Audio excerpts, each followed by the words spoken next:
Back again. Luka Doncic gets traded to the Los Angeles Lakers. Everybody already knows that at this point. I've heard so many different takes on the Luka trade, of course. I'm sure everyone's been having their own different takes on it.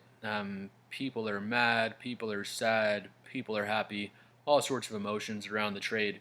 But here's a picture of Chris Paul right here.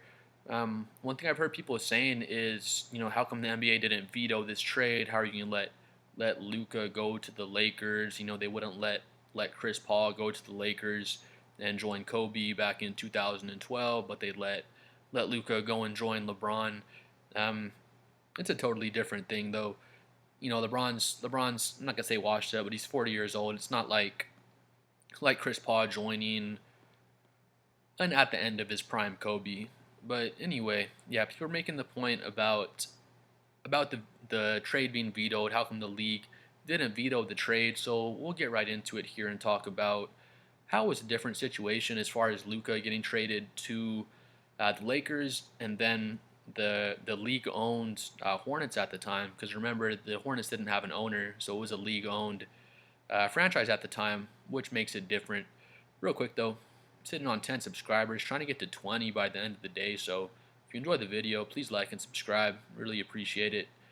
But yeah, so real quick, Chris Paul and his boy Jared Jack in this photo right here after Chris Paul had been traded to the Clippers. This is probably pretty recently after that had happened.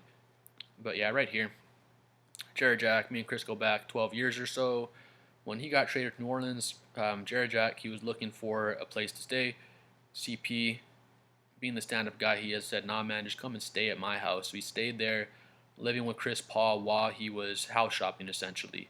So right here, Jared Jack said he's doing a scavenger hunt, trying to find a place to stay. And then all the trade stuff basically happened. So he said here's a crazy quote. His wife is taping up boxes.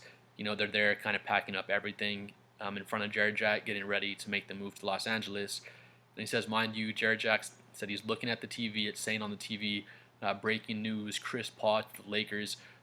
For any of my younger viewers, I don't know if y'all remember when this was happening, but yeah, it popped up on the TV, breaking news, Chris Paul to the Lakers. It's happening. Everyone's freaking out. It's just changing the whole NBA landscape at that time. And people had different takes about it. I'm a Spurs fan. I was not really too worried about it.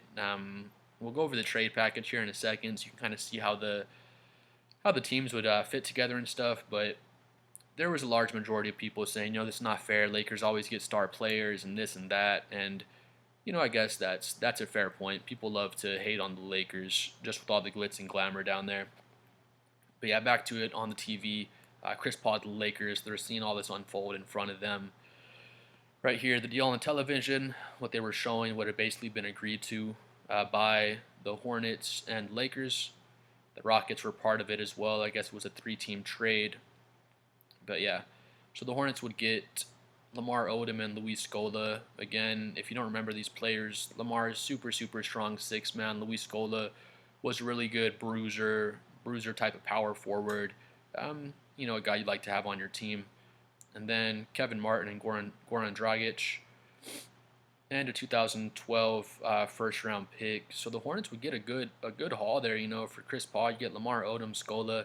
You're also getting Kevin Martin, Dragic, and a 2012 first-round pick. So I wouldn't say this is like so much like New Orleans got fleeced. I feel like, of course, the Lakers would win the deal because you're getting a younger CP3, but I wouldn't call this a fleece. And if you remember how good Pau Gasol was, so you're losing Pau Gasol, you're losing Lamar Odom.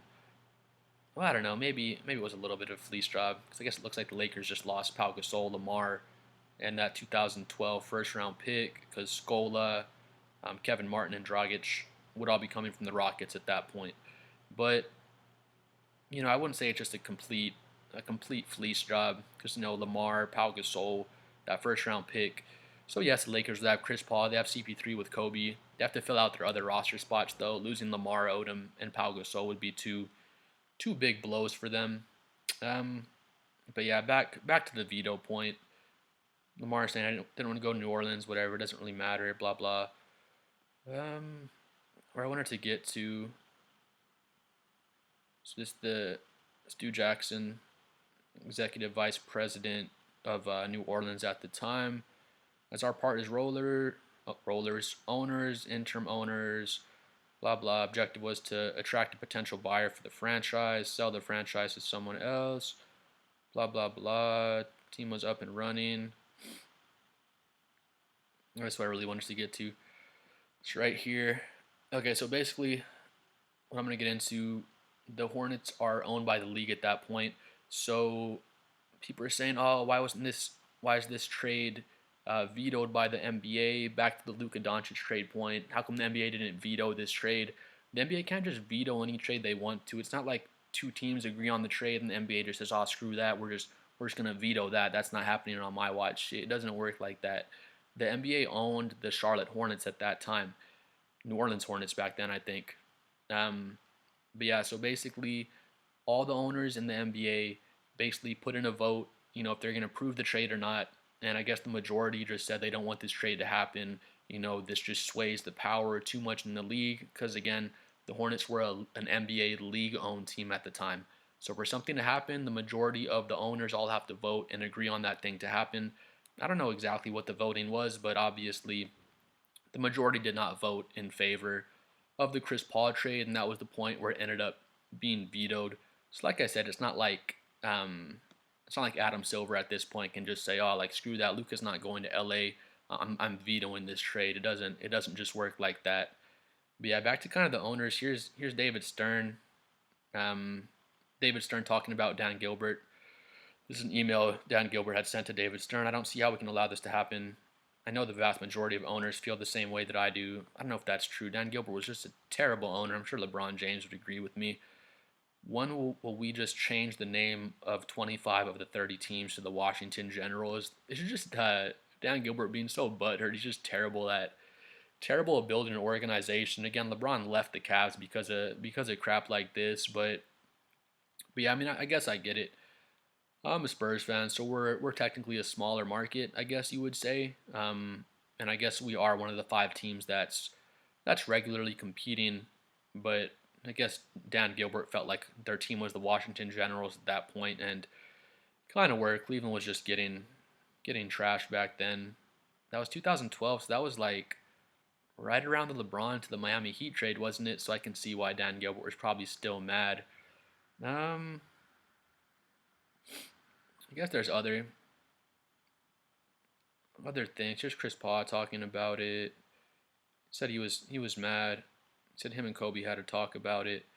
Um, I don't want to get too much into it, but basically the point people are making is what I've heard. All the Adam Silver should have vetoed the Luka Doncic trade to say that's not happening. I'm not letting Luka go to the Lakers. Again, I feel like more stuff's going to keep coming out about the Luka trade because it is weird.